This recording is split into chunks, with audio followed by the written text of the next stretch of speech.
Les rêves des amoureux sont comme le bon vin.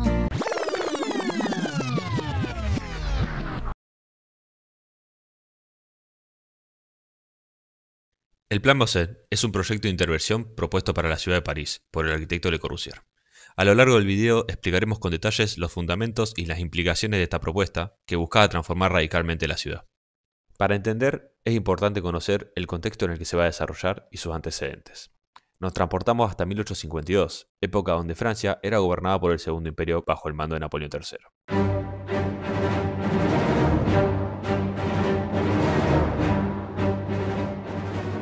Haussmann modifica la ciudad desligándola del concepto medieval.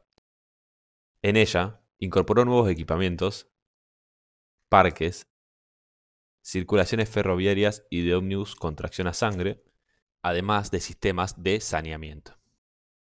Su intervención significó la destrucción de zonas construidas que pasarían a formar parte del nuevo sistema, consiguiendo una trama uniforme que hasta el día de hoy se mantiene.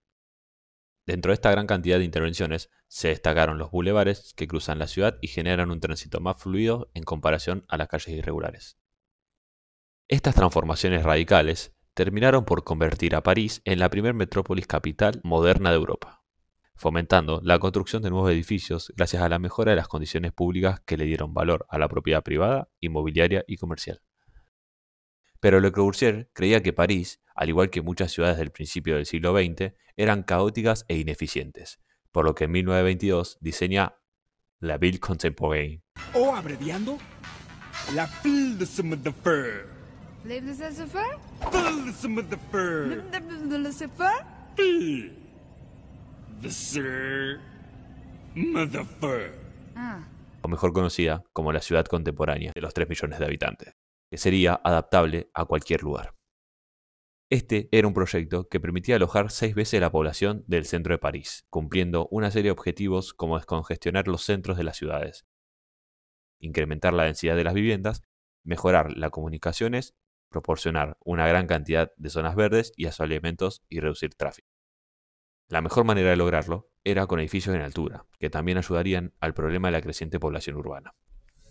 En la villa contemporánea, el centro es el núcleo de todos los tipos de transporte público y alberga 24 rascacielos cruciformes, que son los elementos más controversiales en todo el diseño, debido a sus grandes dimensiones. Fueron diseñados para albergar de 500.000 a 800.000 personas, que asisten con fines mayormente comerciales y hoteleros. La población residiría en viviendas colectivas de alta densidad y viviendas unifamiliares. Esta ciudad no se llevó a cabo como tal, pero fue parte del proyecto Bosset, como más adelante vamos a explicar.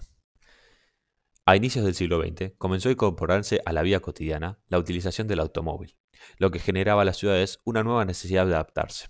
En París, si bien las calles eran delgadas, estas permitían el paso de autos, así como en el pasado permitían el paso de las carretas.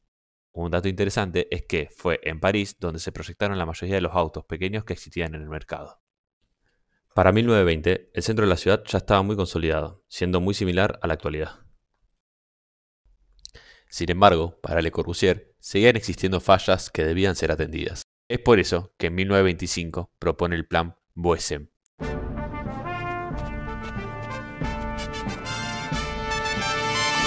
El plan pretendía una inmensa intervención en la ciudad, que, para Le Corbusier, tenía el problema de ser muy vieja e inadaptada a las necesidades del momento, principalmente a la circulación vehicular, que generaba congestionamiento en el centro de la ciudad.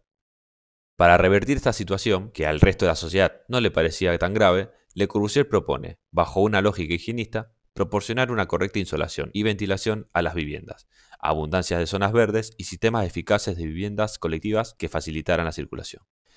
El arquitecto propuso el derribo de 40 hectáreas de edificios antiguos a la orilla derecha del Sena, de los que solo se salvarían los grandes monumentos, como el Palais Royal o la Plaza de Madeleine. En su lugar, se situaría una gran explanada verde en la que tendrían lugar 19 altos rascacielos de 180 metros de altura, con planta de cruz, con carreteras rectas y a diferentes niveles. Cada uno de ellos contaría con 11 pisos y una distancia entre ellos de 200 metros. Además de rascacielos, el resto de edificios serían casas a redent, una serie de edificaciones por quiebres en giros repetidos e invertidos, en ángulo recto para aprovechar 2 orientaciones, este y oeste. En su plan se resalta principalmente la autopista elevada sobre pilotis, que atraviesa la ciudad de este a oeste sin interferir la vitalidad en planta baja. El plan no fue llevado a cabo por las enormes críticas que recibió, además de la destrucción que significaba del centro histórico y la necesidad económica y constructiva que requería. Comparación con Haussmann.